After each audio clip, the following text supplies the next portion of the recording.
So let us see what do we have here para sa inyong another collective reading.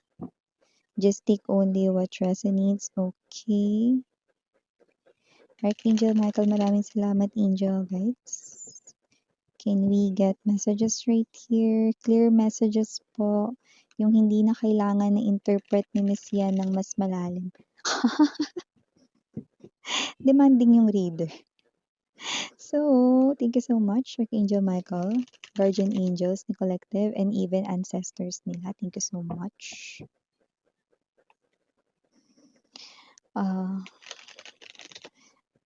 The vibe in this room gives me this type of message that you could be wondering why something is happening, or you do not know how to interpret or how to view your situation. Bakit, ano ba nangyayari sa'yo? Let me see. Parang you're trying to understand why, but you do not know why. Kakasabi ko lang, di ba? Yung sana hindi mahirapan si Miss yan i-interpret, di ba? So, let us see. Tignan natin ano yun, ha? Let us see.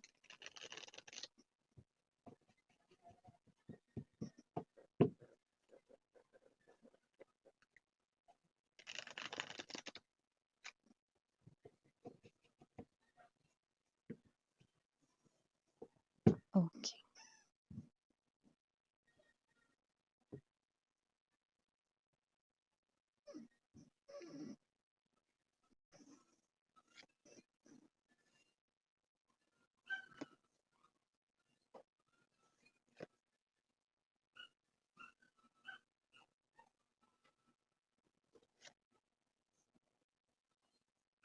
Marami sa inyo yung ayaw 'to 'no, halo-halo tayo dito. Marami yung ayaw ito 'no, nangyayari ngayon. Mamaya sabihin ko sa inyo kung ano yun. Pero marami rin naman yung parang nagtataka bakit 'no, Two of Coins right in here. Lalo na matagal mo nang kinalimutan or matagal nang wala kang balita sa taong ito. Center of the reading, yeah. Yun na nga yun.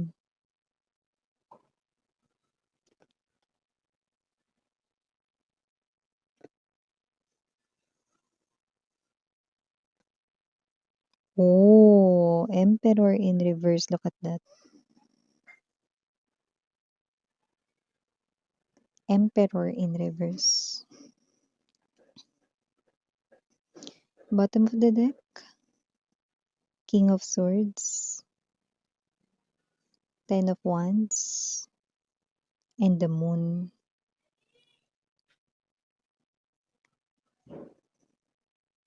Maraming nagtataka, marami rin namang naiinis.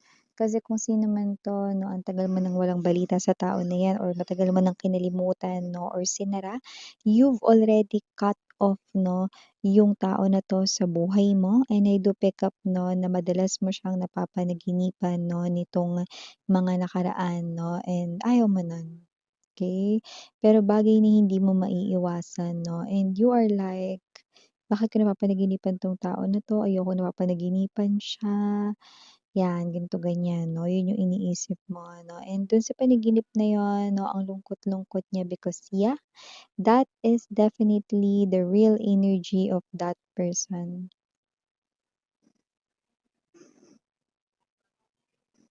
You are like summoning this person here 'no. Okay, kaya siya rito napapanaginipan mo, it is because ang taong ito ay napakaraming bagay na gusto niyang iparating at sabihin sa'yo, ngunit it takes a lot of courage to do that. Strength, energy, and the Three of Wands, no? It takes a lot of courage to do that. At wala pa siya sa ganong klase ng posisyon na kaya niya ritong aminin, sabihin ang lahat ng mga gusto niya ritong iparating sa'yo. Kung kaya't kahit na wala siyang kamalay-malay sa panaginip, ay pumapasok siya. Okay? sa panaginip mo. Hindi niya yun alam 'no, pero dahil ang taong ito ay napakaraming mga bagay na gumugulo sa kanyang isipan, mga bagay na hindi niya nasabit na iparating sa inyo, this person here, literally, nagju-jump siya doon sa dream world mo, literal na panaginip mo 'no, like kahit ayaw mo 'no, "Shiro, miss yan, ayoko napapanaginipan yan, that person did something talagang disaster sa buhay ko 'no." Dun na tayo mahal 'no, pero wala tayong magagawa. Kasi sobrang kapit na kapit pa rin siya sa energy mo kaya lumilitaw, sumusulpot siya at maganda kung nagsasalita siya sa panaginip mo. Bakit? Kasi yun ang eksaktong gusto niyang sabihin at iparating sa'yo na hindi niya kayang iparating ng personal, 'no. So, ayaw mo man ito o nagtataka ka, yun ang sagot, yun ang tanging sagot, okey? So, bago natin pag-usapan pa ito mare or pare, batiin muna natin everybody. Hi and hello there everyone, my name is Yan. Welcome new subscribers, returning Istambayers ko, thank you so much ha. And yes, no, pwede rin i-switch ang roles dahil possible magpalit dahil general reading ito. At the end of the day, lahat ay may free will na free mong gamitin anytime, anywhere. At kung interesado no, na magtambay din dun sa ating isa pang channel, ang Dalnim, no? Yun ay parang high priestess din 'no, kasi Dalni means goddess of the moon in Korean 'no. So nag-a-upload din tayo dun everyday. Yes, you heard it right 'no, araw-araw tayo nag-a-upload ng collective readings doon 'no. At, for all signs naman yun, kahit anong zodiac sign mo, malaya kang manood dun, puwede mo i-pick up yung mga mensahe ron, okey, na nagko-connect sa'yo 'no. At lahat tayong gender bi, lalaki, LGBT, and of course 'no, timeless tayo dito, puwedeng nangyayari na ngayon, mangyayari pa lang na, but definitely I do pick up that whoever this energy is definitely really into you. Still, nasa puso't isipan ka niya. Still, this person here 'no, ay may feeling na unfinished business sa'yo. Hindi yung business na literal, kundi yung ayaw at hindi ka niya magawang pakawalan 'no. So, parang ito yung energy 'no, na hindi niya magawang palayain ang sarili niya sa'yo. Kahit na karamihan sa inyo matagal niyo ng kinalimutan or binaon sa lupa ang taong ito. Ay go. Yung iba talagang galit na galit kayo sa taong ito. Naku miss yan, nag-iinit ang ulo ko kapagka yan ang naiisip ko, pero ewan ko ba't napapanaginipan ko siya. Yun na nga yun mare, kasi nga marami siyang mga bagay na gustong sabihin sa'yo na hindi niya magawang sabihin sa'yo mare ng personal dahil kulang at hindi sapat ang kanyang lakas ng loob. You heard it right 'no? At yun nga mga babes na iba naman na hindi naman na kayo galit sa taong ito pero ayaw niyo lang siyang panaginipan o sadyang nagtataka lang kayo, yun na nga yun. Kasi may mga marami pa siyang bagay na hindi nasabi sa'yo. Okey, ngayon mga babes 'no, sa sobrang dami 'no, naku humanda ka dahil maraming beses pa siyang susulpot sa panaginip mo 'no, at nakikita ko rito pagod na rin siya 'no, dahil gusto na rin niya ritong maka-move on at palayain ang sarili niya rito 'no, sa inyo. Pero alam mo, kasi kahit kayo hindi niyo siya matutulungan na mag-move on, okey. Bakit miss 'yan? Kasi ang sarili lamang 'no, ang may kakayanan 'no, na makapag-move on 'no. Okey, ngayon kahit ikaw na sabihin mo sa kanya, "Ay ayoko na sa'yo, lumayo ka na sa'kin, di kita kailangan." 'Yan, kahit na itaboy mo pa siya 'no, pero kung talagang yung tao mismo na yun ay mananatili 'no, sa enerhiya mo, wala kang magagawa dun, okey. Kaya yung pagkilos ay sadyang nasa mismong tao, 'di ba? Ngayon kung hindi siya gagawa rito ng mga hakbang at aksyon upang kalimutan ka, walang mangyayari. Hindi niya magagawang kalimutan ka, mananatili pa rin siya ritong nag-aabang at, eto siya 'no, na nalulungkot sa inyong pagkawala 'no. Eh, kasi siya naman ang nag-abandona sa'yo. Parang nagulat yung iba. Eh, kasi siya naman yung nag-abandona sa'yo. Okey. Sa dami rito ng mga memories ninyo, siguro long time boyfriend, long time girlfriend mo 'to 'no. Sa dami ng memories ninyo rito, napakahirap kalimutan ng isang tulad mo. Ginagawa naman niya yung best niya rito babe 'no, pero sadyang mahirap Yan 'no. Hindi niya talaga dito basta maisuko yung laban, parang feeling niya 'no, it's something here na parang, eto yung klase ng laban na hindi niya magagawang maipanalo kahit kailan, yan. At saka ngayon na medyo frustrated siya, parang hindi niya alam kung anong gagawin niya, Parang nakikita niya lahat ng ginagawa niya rito ang boring, yan. Parang sabihin natin ganito, kahit nasa isang inuman siya, kasiyahan, kainan, kakain lang siya mare, iinom din siya, makikipagkuwentuhan pero parang hindi yung feeling ng fulfilling, alam mo yun, okey? Hindi yung feeling na nag-enjoy ka, alam mo yun? So, ganong klase ng energy, okey? So, I do see that this person here still waiting sa'yo, mm. Still waiting na sana makasalubong ka niyan sa daan or makatabi ka niya sa jeep or sa bus nang sa gano'n maiparating niya yung mga gusto niya pang sabihin sa'yo. Kasi parang yung iba, may mga ang dami kasi na parang galit pa kayo sa taong ito, eh. Yung tipong parang 'pag narinig mo yung boses niya sa phone 'no, or 'pag nalaman mo sa kanya galing yung message, hindi mo babasahin or hindi mo rito sasagutin kung tawag man yun, eh. Okey. So, kung sino man 'tong energy na 'to with the Ten of Swords, this person here backstabbed you, traitor siya, bini-trade ka niya 'no, kung ano man 'yun, paanong paraan, shape, way, or form, nangyari na, ginawa niya, 'di ba?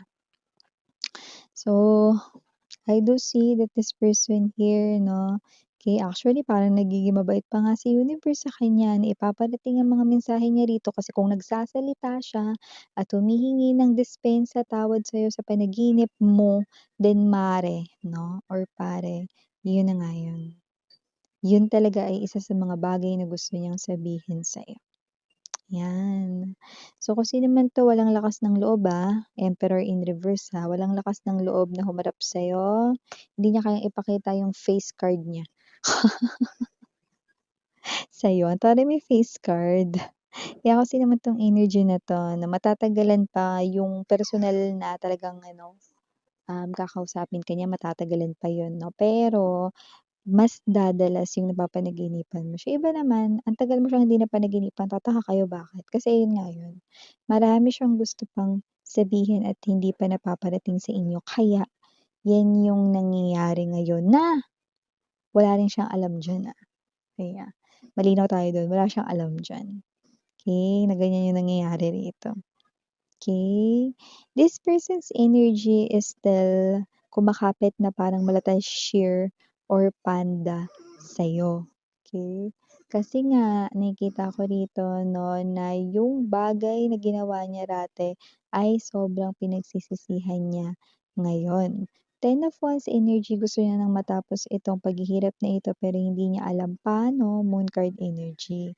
Ang taong ito 'no, ay nananatili ritong nag-aabang at naghihintay 'no, hindi lang ng pagkakataon na masabi niyang lahat-lahat ng sa'yo na gusto niyang sabihin kundi yung may pagkakataon 'no, na sana isang malaking panaginip lang ito na 'pag nagising siya, okey na lahat ulit sa inyo. See? How desperate, how pathetic it is, 'di ba? So, gano'ng klase ng energy ang kanyang pinakikita dito. Pero siyempre, okey, at least ngayon alam mo na yung sagot, 'di ba? Na kaya pala siya nagkakaganyan 'no, I mean kaya pala ganyan na napapanaginipan mo siya rito, this person's appearing here in your dreams 'no. Alam ko nasa isip mo, minsan 'pag hindi siya nagsasalita pero ang lungkot lang niya dun, ibig sabihin 'no, yun ay isang indikasyon na yun yun, okey?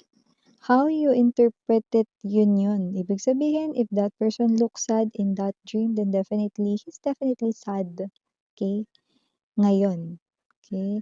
At kung hindi siya nakakapagsalita sa dream mo, pero sad face siya, no? Sad boy, sad girl ang peg. Then yun din yun.